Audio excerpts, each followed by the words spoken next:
Empezar a Carla, porque es historiadora, y a ti porque sé que estás al pendiente de la visita también de Lula da Silva y te mueven estos temas de América Latina, querida Alina Duarte. A ver, estas declaraciones que creo que son una bofetada en la boca, en la cara, para esos que traen una guerra sucia contra Andrés Manuel López Obrador, esos que promueven tumbar a López Obrador, esos que le están haciendo la vida imposible a la Cuarta Transformación.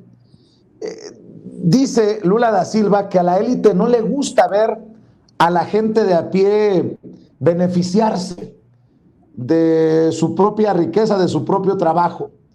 ¿Tienes por ahí las declaraciones de Lula da Silva hace rato en la Cámara de Senadores? Luis, échamela. Y aquí ustedes han descubierto esto también, porque la política de inclusión social que se está haciendo aquí y la que hicimos en Brasil, y es por eso que dieron un impeachment en Dilma, porque la élite no soporta compartir un poco de la riqueza que el pueblo trabajador produce.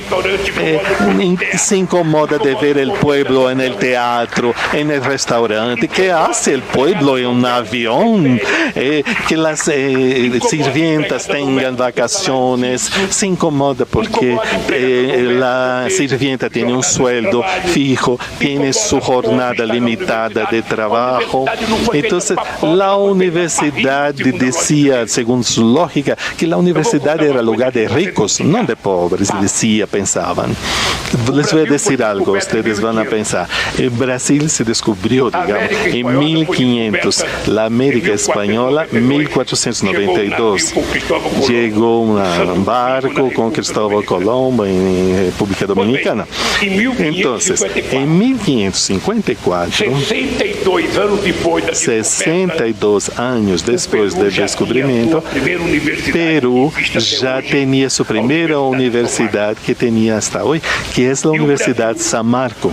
Brasil solo empezó a ter sua primeira universidade em 1920, 420 anos depois. E isto demonstra que os portugueses não tinham interesse em que os brasileiros fossem alfabetizados, que aprenderam a história. Só os filhos das élites podiam ir à Europa.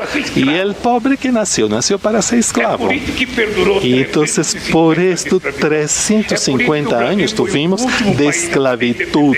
Brasil foi o último país a abolir a esclavitud e a conquistar o direito de voto. Ou seja, explica o atraso a que a gente Isso explica o atraso a que estamos todavía sometidos. E então, y fíjese que pareciera que, escuchando a Lula, también escuchamos a López Obrador, hablan el mismo idioma. El presidente dijo en la mañanera que habló con Luis Ignacio Lula da Silva, el expresidente de Brasil, de la necesidad de integración económica de América como región, sin hegemonías, sin bloqueos ni golpes de Estado. Esto fue lo que dijo en la mañanera antes de que el sismo suspendiera abruptamente la conferencia matutina del presidente en Palacio Nacional.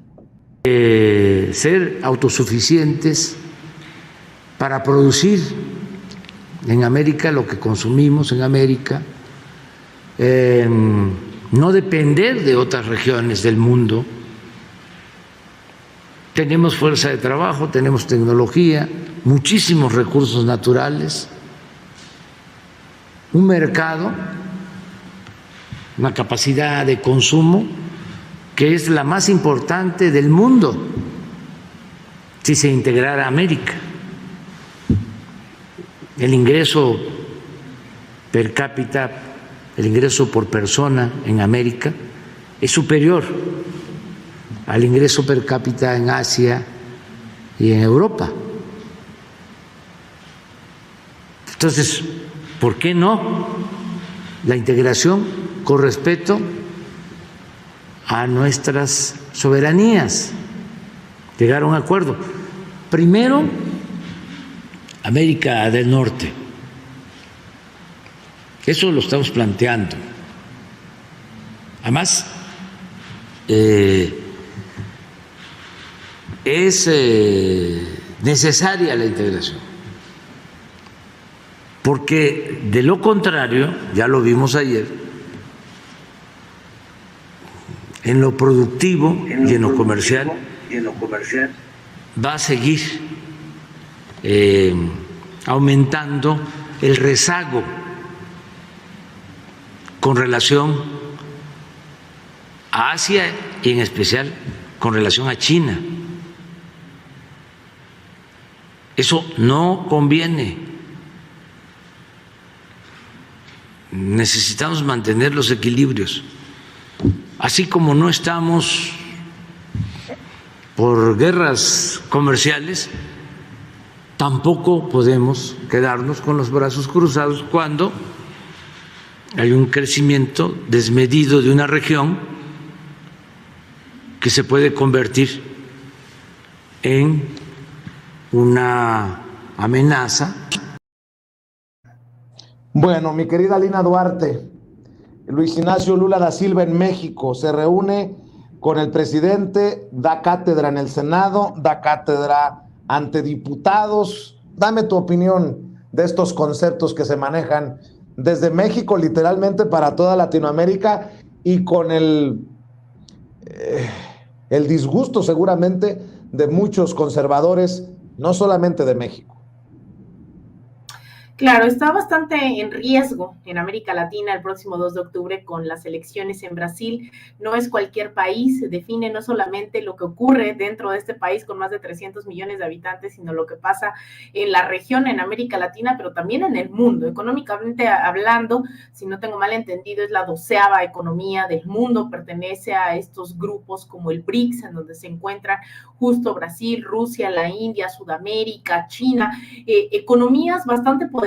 Y en ese contexto es que el próximo 2 de octubre veremos estas elecciones en Brasil después de una gestión terrible de Jair Bolsonaro, que además de abiertamente tener una postura pues fascista, ¿no? De negacionismo de la pandemia y demás, lo que hemos visto es un Jair Bolsonaro que a pesar de todo eso tiene todavía el 23% de aprobación.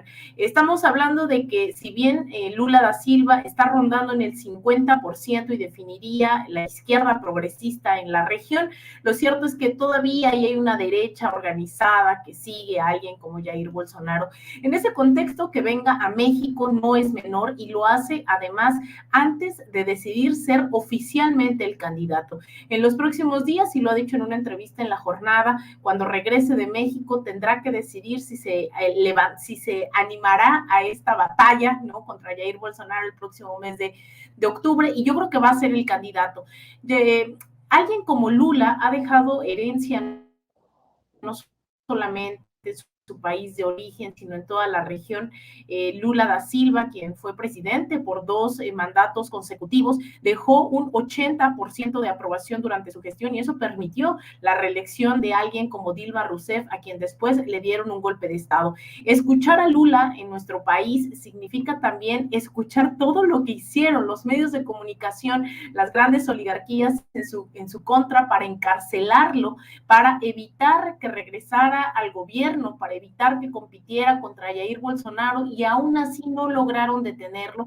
Hay todo un tsunami de apoyo a Lula da Silva, que seguramente lo veremos triunfar a fin de año, y yo creo que esta combinación con alguien como Andrés Manuel López Obrador es bastante interesante, no solo, insisto, para la región, sino para el mundo, y mandan un mensaje muy poderoso para una región que eternamente se divide, ¿no?, entre el progresismo y la derecha. Entonces, estos mensajes en contra de las élites, en contra de las desigualdades, alguien que además dejó un programa que la FAO, ¿no?, la Organización de Alimentación de la ONU, calificó pues de exitoso, como Hambre Cero, pues viene y dice que es un privilegio para los mexicanos tener a alguien como Andrés Manuel López Obrador, y yo creo que eso fortalecería sin duda alguna todas las izquierdas progresistas, gubernamentalmente hablando, porque hay otras izquierdas progresistas independientes en la región. Entonces, enhorabuena buena, yo creo que ha sido un gran discurso. Me hubiese gustado ver a Lula más en las plazas y no necesariamente con los legisladores solamente, pero bueno, creo que es un gran mensaje el que logra lanzar Lula desde México. Querida Carla Mote, ¿cómo viste tú? Pues es maravilloso. Yo estaba justo así muy emocionada viendo la presencia de Lula aquí en México, las fotografías que se tomó con el presidente Andrés Manuel López Obrador, y justo yo los observaba y pensaba que hay similitudes en los personajes, ambos muy persistentes. El propio Lula pues tuvo varias candidaturas previas a su triunfo, 3 si no me equivoco, y bueno, Andrés Manuel también sabemos que fue muy persistente en sus intentos por llegar a la presidencia de la República. En el caso de Lula, pues un sindicalista que tiene una trayectoria pues en la lucha por los derechos laborales y que durante su gobierno fue indiscutible el liderazgo de Brasil como pues un modelo a seguir para las izquierdas latinoamericanas, y que como tal también toda esta trayectoria que desafortunadamente surgió en Brasil a la luz de la intromisión de las oligarquías, los medios de comunicación, los grupos evangélicos y los grupos neofascistas que pues encumbraron a un personaje como Jair Bolsonaro, y además con procesos tan cuestionables como acusaciones y esto que se ha tenido a llamar lawfare, que pues son la utilización de las instituciones jurídicas para tumbar a los gobiernos de izquierda, en este caso que ocurrió contra la presidencia de Dilma Rousseff, pero también con las acusaciones de corrupción que tuvo el propio Lula y que lo llevaron a la cárcel.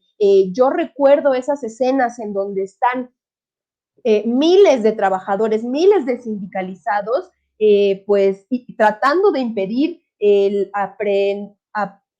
la aprehensión de Lula cuando fue acusado de corrupción y pues iba a ser llevado a la cárcel, que son esos momentos de organización popular en los que había un hartazgo tan fuerte por la forma, digamos, en la que se encumbraron estas ultraderechas fascistas por un militar como Jair Bolsonaro, y que bueno, pues muchas veces se ha dicho en México que el caso de Brasil es paradigmático y también un modelo y procesos que es muy importante tener muy presentes, porque no únicamente nos referimos como a las políticas progresistas del propio Lula, sino también a cómo se organizaron en ese momento los grupos oligárquicos para pues manifestarse, estar en contra de este gobierno, y que lo vimos con pues estos procesos de impeachment, de intromisión a través de instituciones jurídicas, y que ese fortalecimiento de los bloques de derecha a ultraderecha que son neofascistas y que tienen como un total y abierto discurso xenófobo, racista, machista, y que de esa forma lograron tener el apoyo de un sector de la sociedad brasileña, que por cierto es una sociedad en donde hay muchísima división socioeconómica y también por cuestiones de racismo, pues lograron encumbrarse. Por lo tanto, la visita de Lula aquí a México, en este momento en el que sabemos que es el virtual candidato para la elección que se realizará en octubre en Brasil, pues nos deja ver que previo a este proceso, para quien muy probablemente llegue a la presidencia, pues es importante visitar, pues en este caso un país que está siendo, yo me atrevo a decir, punta de lanza de las izquierdas latinoamericanas. Así es, de hecho,